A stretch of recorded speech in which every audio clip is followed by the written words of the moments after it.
obviously, we spoke on Thursday evening, and I guess probably a couple days after, just about the game at East Carolina. Certainly disappointed.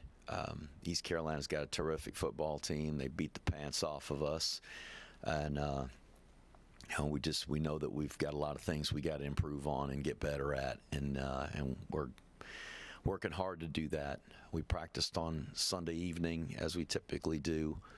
Yesterday was the day off for our players, and we'll be back on the field this afternoon to continue our preparation for UAB. They got a very athletic team. Trent's done a really good job. Just the improvement that they've made over his tenure there. They're really explosive on offense. The quarterback's terrific. They're I think he's top 5 in the country for passing yards per game. Top 5 in completions per game. I think I saw. Just he's a terrific player. He's getting coached by a guy who's an expert at it, and so they're doing a really nice job. They got some new staff members, and you can see the changes and the improvements that they've made. And like a lot of people in this day and age in college football, some transfer players, guys that have come in from other places that are really contributing to their success. But they've got some guys that have returned that are growing up in the program, and they're doing a really good job. So obviously we are in desperate need of a win, and we're just continuing to work and try to improve and be the best team that we can be. So hopefully the best version of what Army football can be will show up on Saturday, and we'll give a great effort and try to win the game. Kick us off, Rich DeMarco. Jeff, how would you describe the mindset of your team right now? I'm sure they're hungry to get back out there and get a win. How would you describe this team right now? Desperate. Certainly we have guys on our team that have enjoyed success last year, the success we had as a team, and that's where we're at. When a team experiences and competitors experience disappointment like we have, and they want to experience success. They want to win, and I want to win. Our players want to win. And so it is, I say desperate. That doesn't mean it's a bad term. It means you're fighting with everything you've got to try to accomplish the mission that you have. So I think that's really the mindset of where we're at right now. If you had to pick one thing you really want to see improve for Saturday, what would it be? One thing.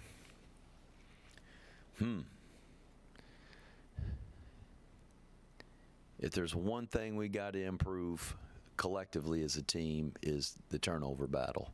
We won that battle on Thursday at East Carolina, and that wasn't good enough to win the game. They did so many other things better than us that didn't matter. But we've had games this year where we've turned the ball over 3 times and the other team none, and 3 times and the other team won, and we got to win the turnover battle. I'd like for us to try to do that. I think that's an important part of winning football games. But there's a whole list of things that I think we've got to get better at. And there would be, if there was something defensively or something offensively or something in the special teams, there'd be a category for each of those. Austin, you can kick us off on Zoom. We'll go to Sal Interdonato first. Sal, go ahead. Hey, Coach, how are you? Hope you're well. You too, Sal. I was wondering if the defensive effort in the second half against East Carolina can carry over into UAB. I know there was a couple days extra that you guys had to work on things, but do you think that that's the kind of effort, because the struggles early in the first quarter with giving up points, you think that maybe that can carry over against UAB? I hope so. I think the defense played really well. Certainly well enough. Kept them off the scoreboard in the second, third, and fourth quarters. I know the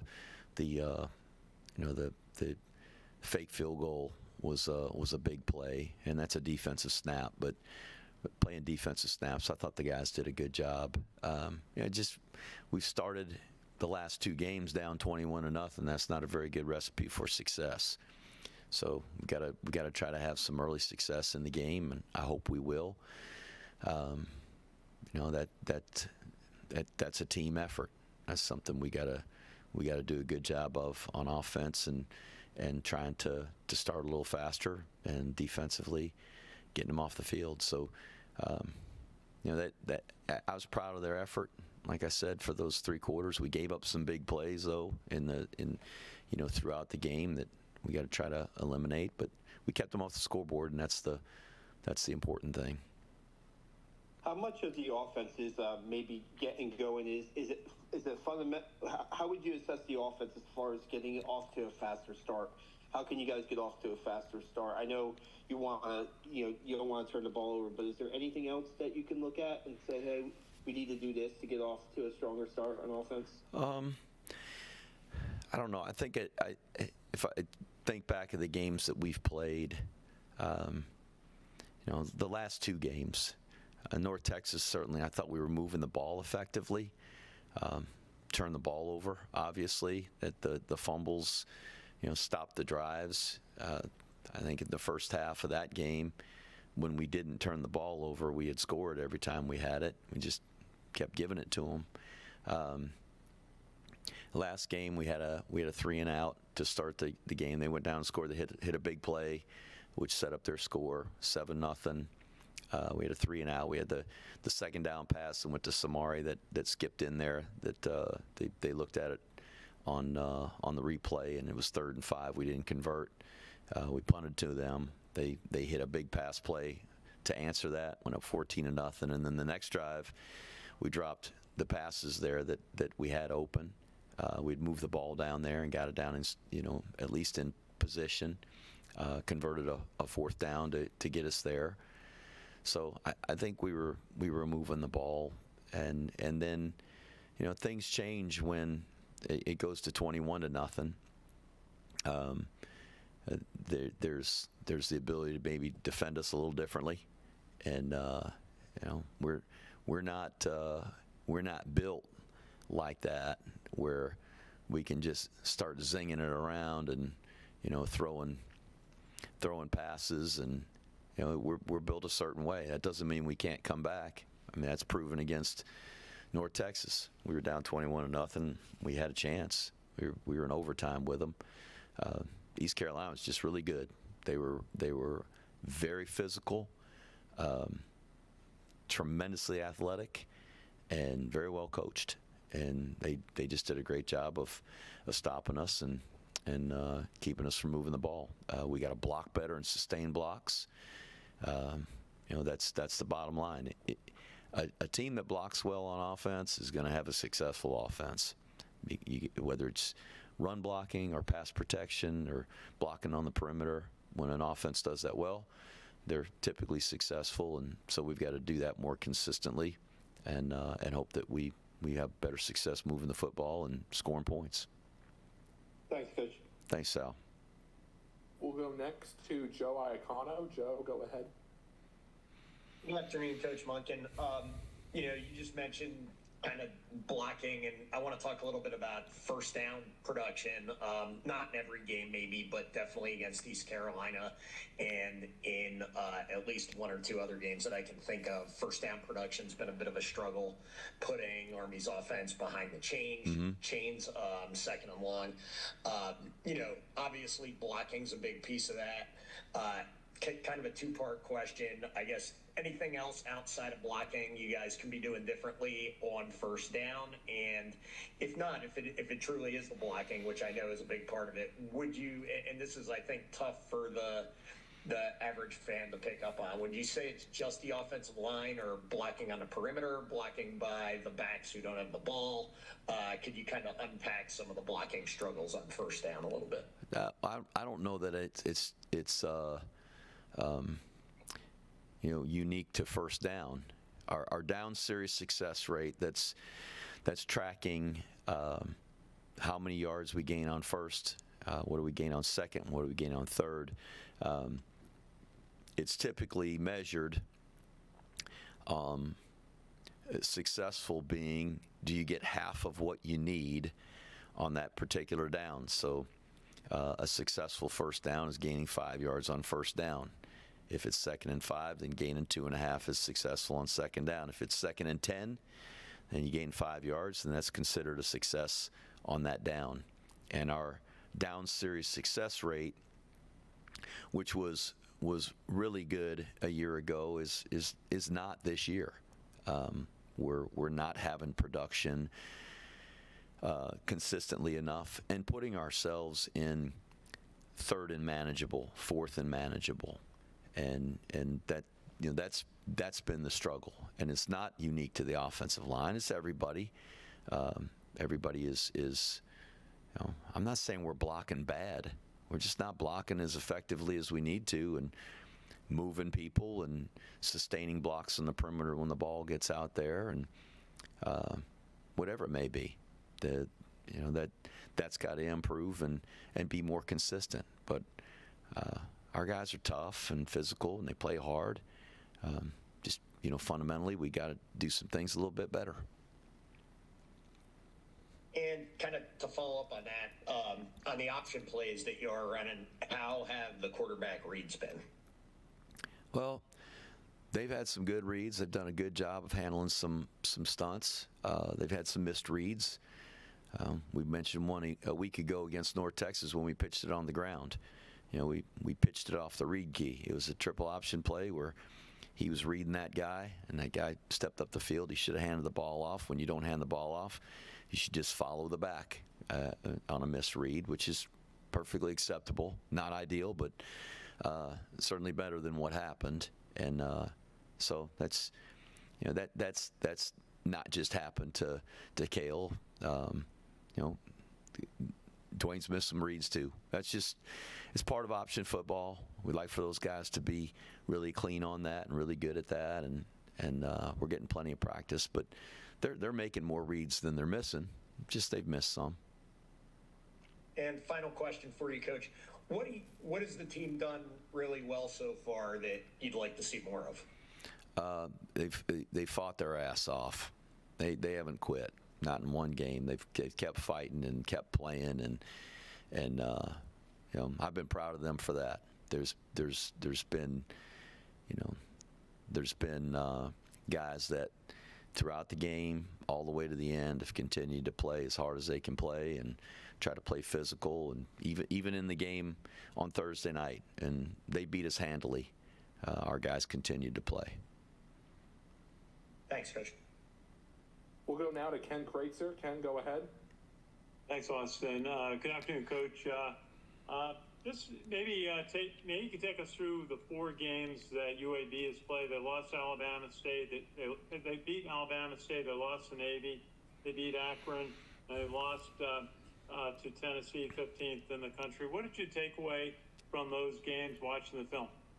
They're a good team. They're athletic. They're well coached. And they're playing really hard, and I think that Trent has acknowledged that.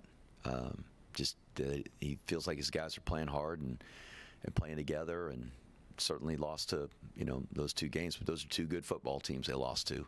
And you know, in the Navy game, they were slugging it out. They were in the game, and in the fourth quarter, Navy got another score and kind of got up on them, but they were in that football game. And then the Tennessee game, that's a great football team. That's one of the best football teams in the country. And you know, the halftime score was pretty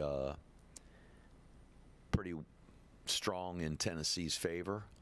But what was impressive is that UAB continued to play and scored some points in the second half. And as I said, they continued to play the entire duration of the game. And I heard Coach Dilfer talk about that, and it's true. So I think they got a good football team, and I think they're very well coached. And as I said at the beginning of the press conference, how much their team has improved over his tenure there, and he's done a really good job.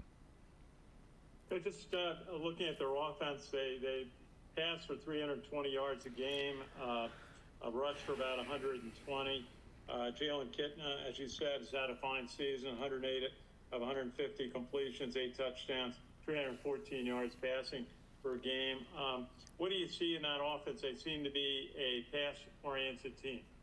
Well, obviously they're throwing the ball very effectively, and it's I think probably what they excel at, what they're best at. They've got a host of good receivers. The Hawkins kid's making a bunch of catches for them, and they've got a NFL quarterback that is an expert at what he does. It's coached quarterbacks and had a quarterback school for many years. He knows what he's doing. He's doing a really good job with their football team, with their offense. They're tough to defend. They spread the field. They get the ball to different people. They can throw deep shots. They got a lot of great concepts, and they're difficult to defend. And they're good at home. They play well at home. Their home record, as you can see, it's you get the statistics. They play really well there. So a lot of challenges for us. Hey, just final thought on your defense. Cole Seawright's been stepping up. He had 4 tackles. Obviously, Andon Thomas, 13 tackles. Caleb Fortner, 11 against East Carolina. But what are you saying to the defense? What would you like to see the defense do to play better early in the game, stop the opening drives from the opponent? Well, we got to eliminate big plays. That's one of the things that I think we really harp on. And it's one thing to say, don't give up a big play. It's another thing to do the things fundamentally to execute so that we don't give up the big plays. And we've got to tackle better, and that's something that in the last 2 games we've missed a lot of tackles, and we work really hard at it. We spend a lot of time in practice and individually working those tackling skills. I'd like to see that improve. So hopefully, if we can improve those couple of things, the fundamentals of tackling, getting off blocks, and keeping big plays in front of us, then maybe we'll improve our overall performance, particularly early in the games. Thanks, Coach. We'll go now to Ken McMillan. Ken, go ahead. Hey, Jeff. Can you give us your thoughts on the quarterback situation right now? Obviously, Coleman won the job last week, did the best he could, and then you had to throw Hellemson late because he's probably a better passer at the end. But what's your thinking headed into this week? We're going to line up with a quarterback. I can't tell you which one it's going to be, but we'll have one of them out there. How concerning is it that neither one has kind of established himself firmly yet? I'm not concerned at all. We're gonna get those guys prepared and ready. I think both of them have played well at times, and both of them have made mistakes at times. Some of the need to play different guys has been as a result of guys getting hurt, getting injured, and had to come out of the game. So, it hasn't always just been a hook. So, we're working through it. They're both very capable. I believe in both of those guys, and we're going to have them both ready, and we'll make a decision on that later in the week. Does Zach Mundell figure in? Not as a starter right now, no. Okay. How comfortable are you with your ones right now, and how comfortable are you with your 2s? I'm more comfortable with the ones. That's why they're the starters. Do you feel like you have a sufficient number of 2s, and do you see anybody cracking the top 2 that you've seen now through 4 weeks? Nobody has enough 2s. I'm not sure Ohio State and Georgia and all those folks that tell you they got enough guys as 2s. They're starters for a reason. But we got some good backups that are providing a lot of depth for us in playing. I mean, you can see the rotations at some of the positions. We've played a good number of defensive linemen. We've played a lot of running backs. Played different guys at receiver. In the secondary, we've played several guys in the secondary. So we believe in them enough to get in there and contribute. So I don't know in terms of a guy as a 2 right now overtaking somebody and being a starter. We'll see. We'll see how the season plays out and see how guys play on Saturday and what happens in practice this week. But we're always looking for a lineup that gives us the best chance. The starters that give us the best chance, and then positioning guys behind them, because every backup is one play away from being a starter. So they all have to be prepared and ready. And we play a lot of guys on special teams, and so there's a lot of faith in the guys we have on our team. I'm disappointed with where we're at in terms of our record. I think our guys have continued to play hard, and we got 2 overtime games that perhaps we make a couple more plays or eliminate a turnover here or there, or all of them, that maybe we find a way to win those games. So we're close on those games. Not satisfied. I'm really mad about it, but all we can do is get prepared for this game, and hopefully we'll play better, play up to our abilities. We'll go now to JJ Pavlik. JJ, go ahead. Hey, Austin. Everything's already been asked, so I'm good. Perfect. Eric? We're all set. Thanks, everybody. Thank you.